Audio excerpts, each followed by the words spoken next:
Assalamu alaikum wa rahmatullahi wa barakatuh. Okay, so today I'm going to be talking, inshallah, about the creative writing program to help the Year 11s with their exams that's pending, specifically focusing on looking at what kind of questions we had for the creative writing for Edexcel, that is, from its inception, roughly 2017, all the way to the last exam last year. We'll also have a brief look at some ideas for strategy. So that's basically the plan. So if I share my screen, give me a second. Okay, so as I say, this is the Edexcel English Language Fiction Paper 1. And we're focusing on the Section B, Creative Writing. So it should be coming up any minute. So how do we do this? What is the plan? What is the well, it kind of looks like this. There's a choice of 2 questions, and obviously you have to pick one. You don't do both of them. You pick one of them. The way, in terms of the length of time for the exam, you have 45 minutes. So there's a couple of strategies that you could think about how to use that time. So I'll give a basic plan. So if that 45 minutes, what you could do is take 10 minutes in terms of planning. Okay, now the issue here is that this 10 minutes may be too long. Now, as a precursor, what I would strongly suggest is that all students should already have drafted a basic plan of a story, a creative writing piece. If you've done that, I believe that this 10 minutes might be actually too long, and you could cut it down to 5 minutes, right? So the next thing to think about is, well, bearing in mind you've got question 5 and question 6 for Edexcel. The next thing to think about is, how does the marking work? So in terms of content, it's 24 marks. Okay, that's quite a lot of marks, bearing in mind that the reading section, the comprehension section, the reading was 24 marks. Okay, so just the content for the creative writing is equal. However, the writing also has 16 marks in terms of the VSPAG. So that's vocabulary, spelling, punctuation, and grammar. So that gives you a total of 40 marks. Sorry, let me quickly go back here. Gives you a total of 40 marks. Okay, 30 plus 16. Sorry, 24 plus 16 is 40 marks. Now, in terms of the time, you have 30 minutes.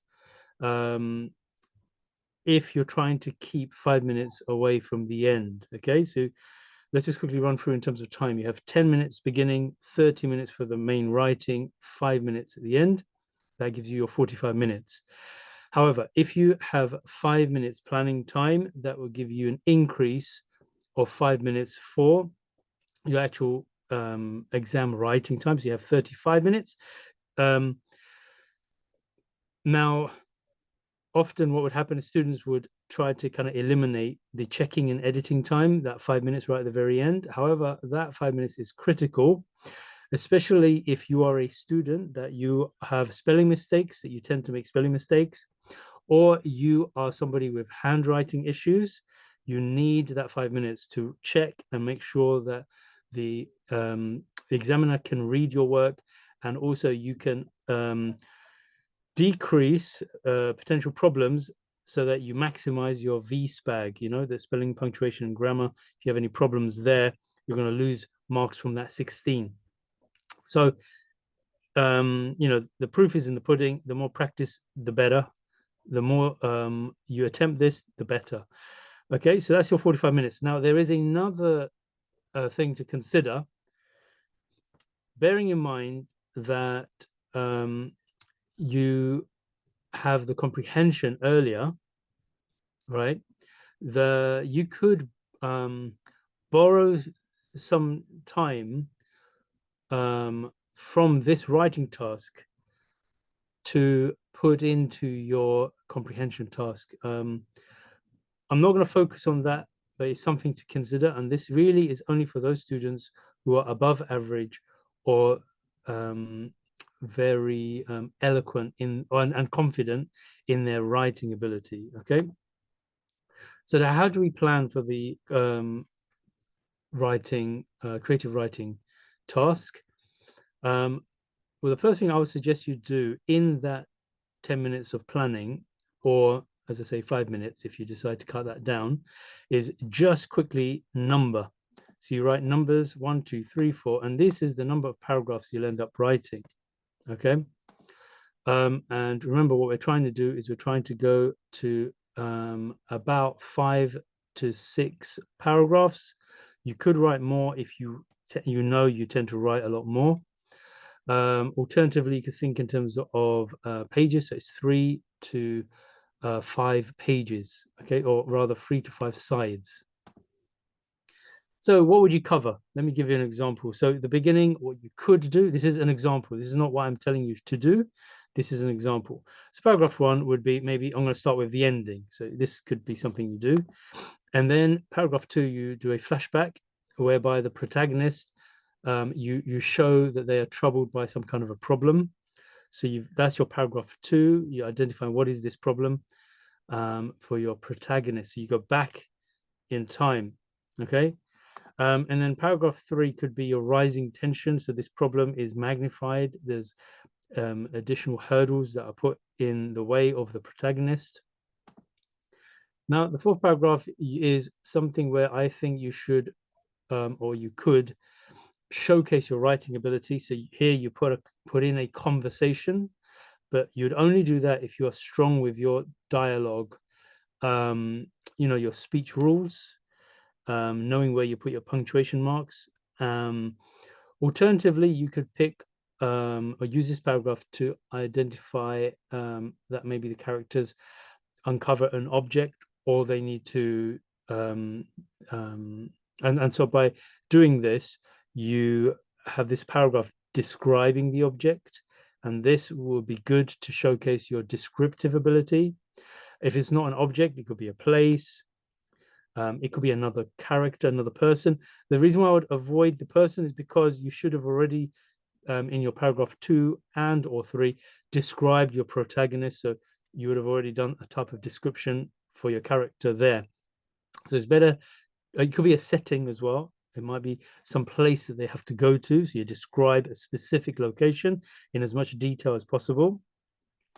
Paragraph 5 is now figuring out or solving the problem. So this is, you're basically ending the story, or you're coming to the end. So some headway is made in the ending. So it's like, imagine there's someone they had to catch. They've now figured out who it is to catch, and now they're trying to catch them. So it's that moment. It's the end. It's near the end. Now, I put paragraph 6 in brackets because it might be at this point you're going to lose time. You won't have time to. You may run out of time. If you run out of time, I think you could potentially have a full story kind of intact, because although you haven't quite got them, you remember your paragraph 1 was the ending, so you have actually linked some way to the ending that you've already covered. However, just to give that sense of completion, it's better to try to make that link to the ending, your first paragraph, a bit more clearer. So what I'd suggest in this paragraph 6, you could have a major complication, and this is where you have your twist, where the protagonist didn't see something coming. Now, there's a warning here. When you do a twist, you need to foreshadow it at the beginning, whether that's paragraph 2, probably. you need to hint at this possible twist without making it obvious. So it's a bit of a challenge. That's how, if you want to do the twist properly, you want to avoid cliches as well. Okay. If you manage to do this well, I'll put a little comment here. Therefore, the beginning makes sense now, meaning the twist now makes sense of this opening paragraph, which was the ending. Okay. So there is a sense of completion. The circle is complete and the story feels like it's wrapped up. That makes a strong story. Okay. As I say, this is an example of some kind of a structure. There's so many different variations. What I would suggest though is what you don't want to do is you don't want to write paragraph 1, the ending, right? You don't want to write paragraph 2, protagonist troubled by a problem. That's my skeleton for you. What you would need to identify in paragraph 2, for example, is what is the problem, you know?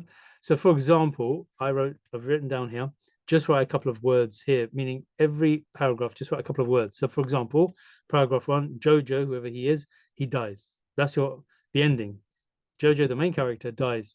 I put down poison envelope. So he, after reading the letter, so the envelope, there's some kind of coating of poison. He reads the letter, dies. What is the content of the letter? You kind of need to already have planned something. By doing that, that leads us nicely to the flashback, so that now we're thinking, okay, who is Jojo? What's going on in the letter? Who sent the letter? Why is the letter poisoned? These are questions coming into my mind. So now you're trying to link up the beginning to the end. So this is something that you would need to now kind of work out, you know, your strategy. Okay, how about moving on, looking at the questions. So section B, as I say, you've got 2 questions, question 5 and 6. You pick one or the other. Now, for the purposes of this part of the presentation, question 5, which I've colored blue, will be the kind of indicator for that question, and green will be the indicator for question 6. So question 5, the thing is, it varies, you see.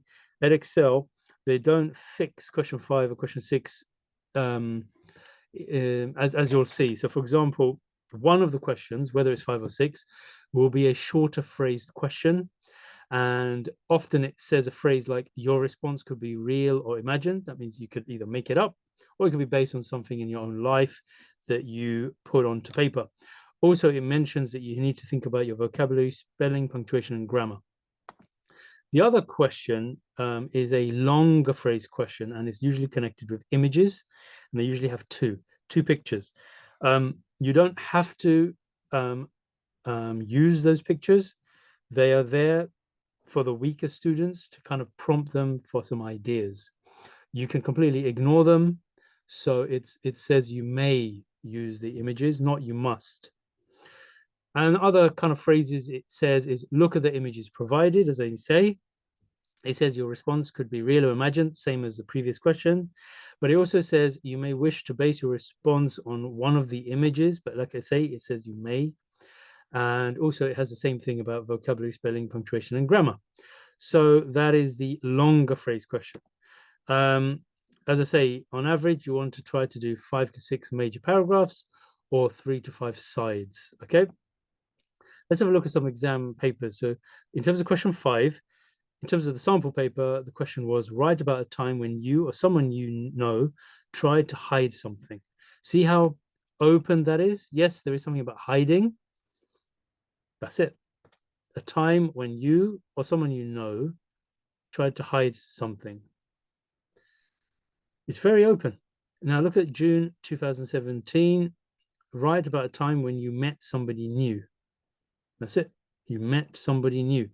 So as I say, if you've prepared your story, you just need to make sure that one of the characters is someone that somebody has met, and this somebody's met is this character is somebody new.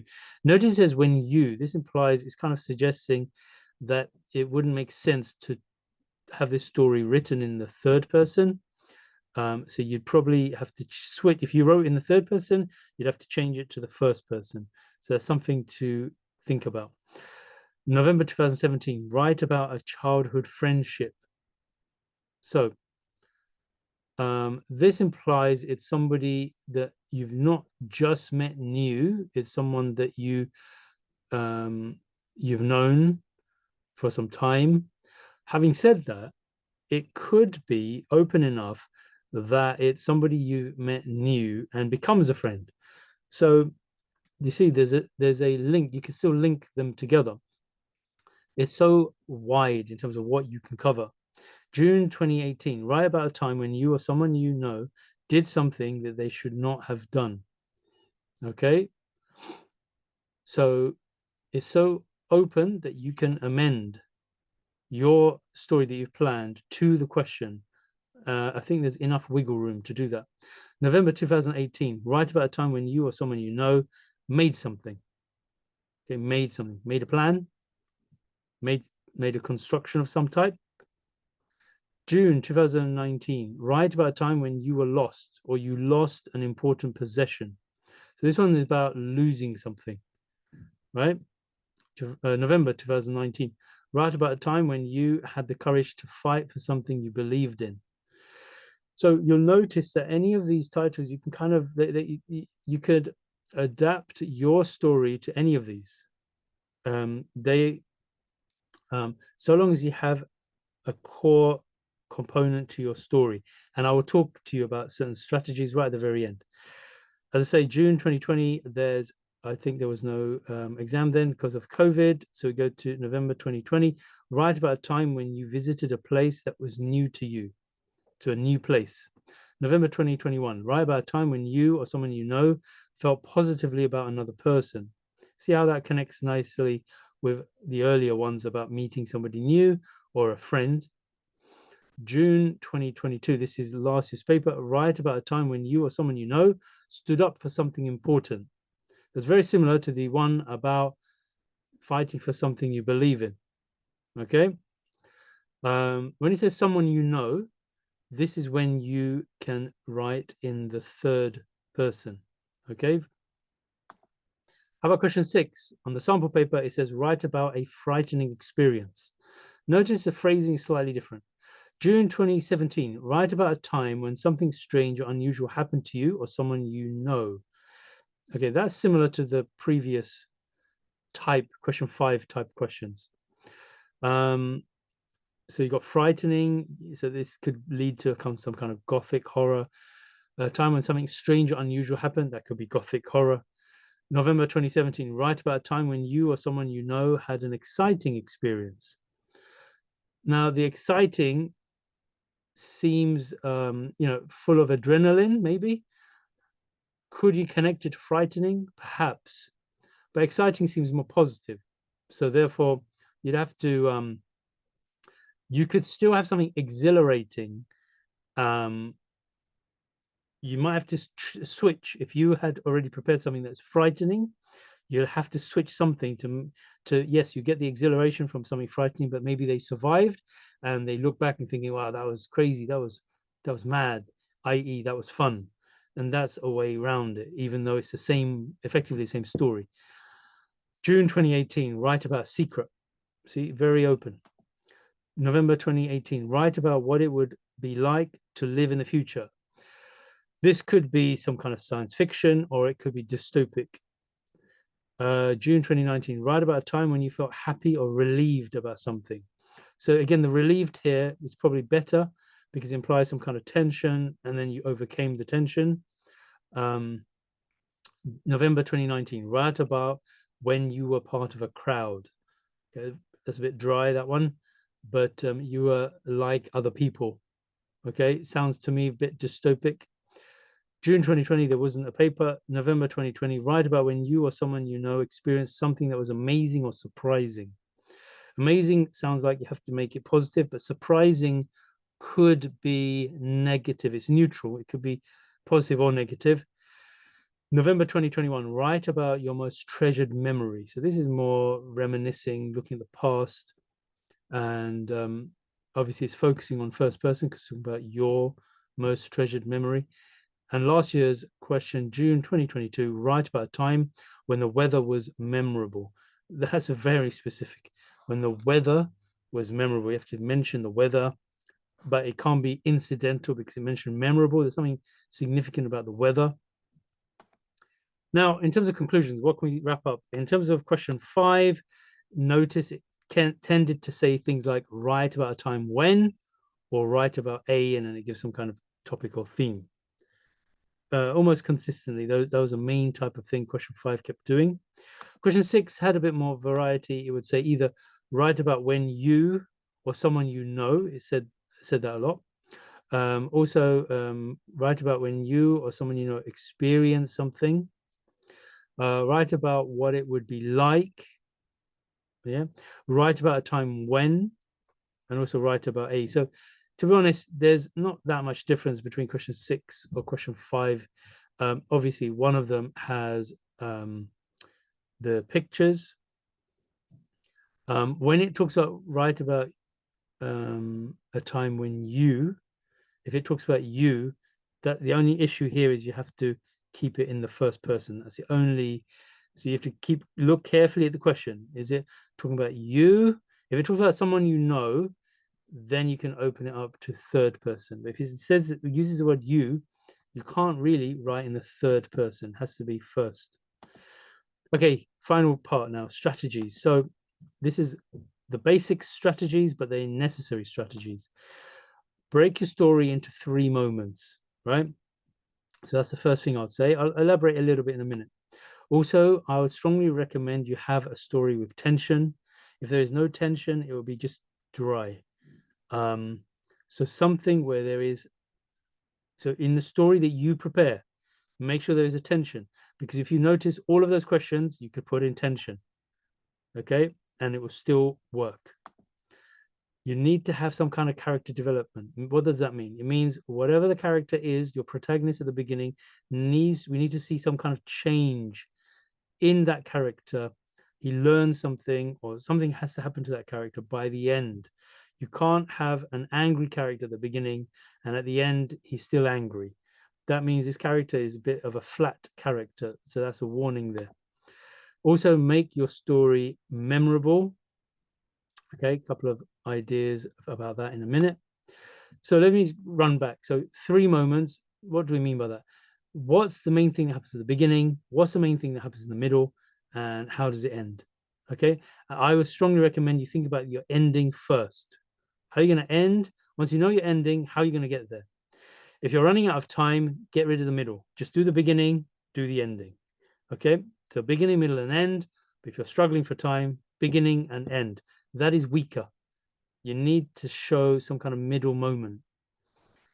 What do we mean by tension? So you need to have some kind of a challenge or a problem, something to overcome. Okay, that's the tension. It could be something as mundane, everyday experience, like the challenge of just trying to jump over a hurdle because you're some kind of athlete. See how straightforward that is? And the whole story is about this. And there might be a flashback to some problem he had in his past, which is a barrier that he has to overcome. So you talk a little bit about the past, but now and after kind of dealing with that, talking about some maybe mental anguish that he had to deal with, we come right forward to the imminent issue of this games that he's having to overcome, this hurdle that he has to jump through.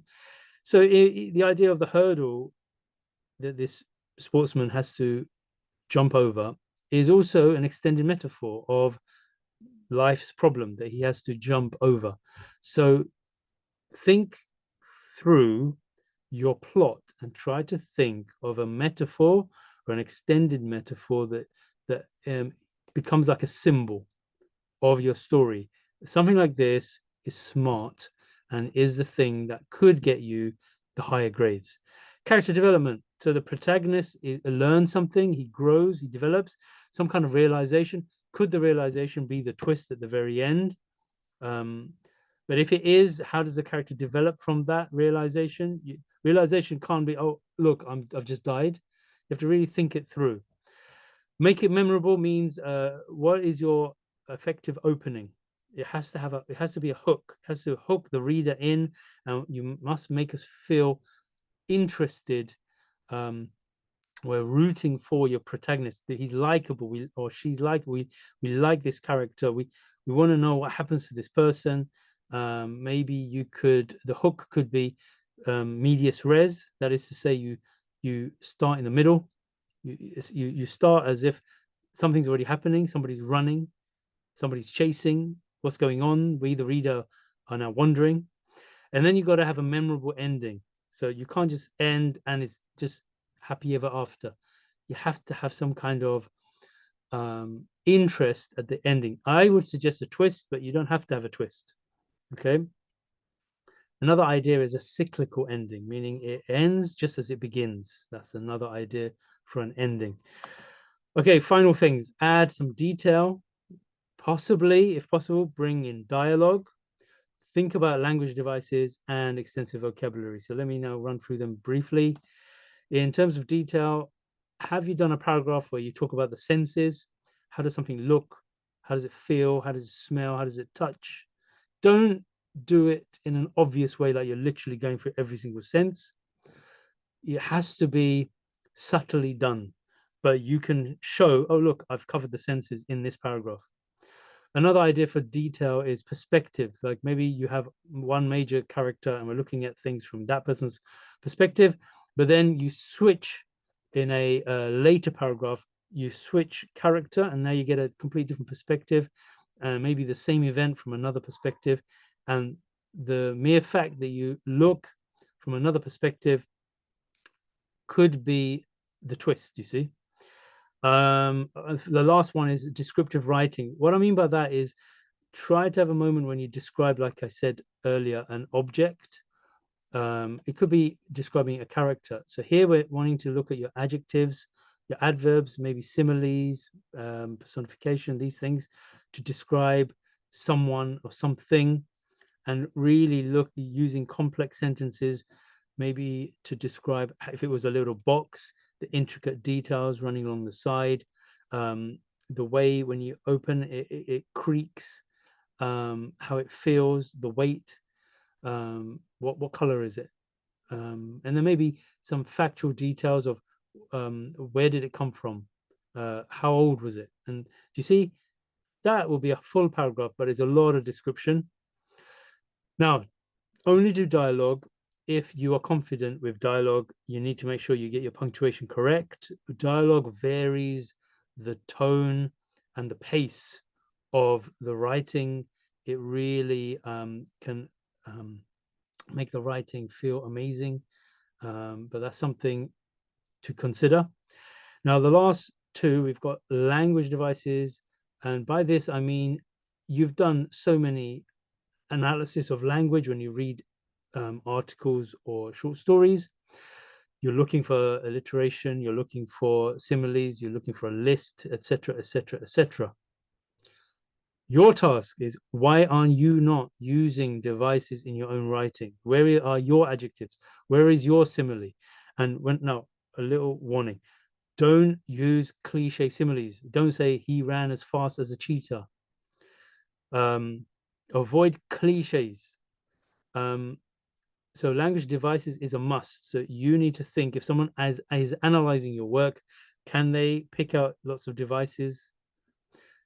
However, there's no point having 1,000 devices if your basic plot is weak. So you need to think of a good basic idea of a good story. Finally, extensive vocabulary. Please use long words. Have a ratio of maybe 2 long words every paragraph, and it can't be your normal words. Look, after you've read it, this is for those students who are weaker here. You need that 5 minutes at the end where you quickly read through and you identify, wait, have I done any long words? Obviously, you'll also check spelling, punctuation, and grammar problems and handwriting problems. So you need your extensive vocabulary. Avoid cliche words like discombobulated or whatever that word is. Avoid this word. Pick good words. Okay. So I think in a nutshell, I think these are your main, like 1, 2, 3, 4, 5, 6, 7, 8 little bullet points there. Okay, so get creative. Inshallah, I pray Allah subhanahu wa ta'ala makes it easy for you. Jazakumullah khairan. Assalamu alaikum wa rahmatullahi wa barakatuh.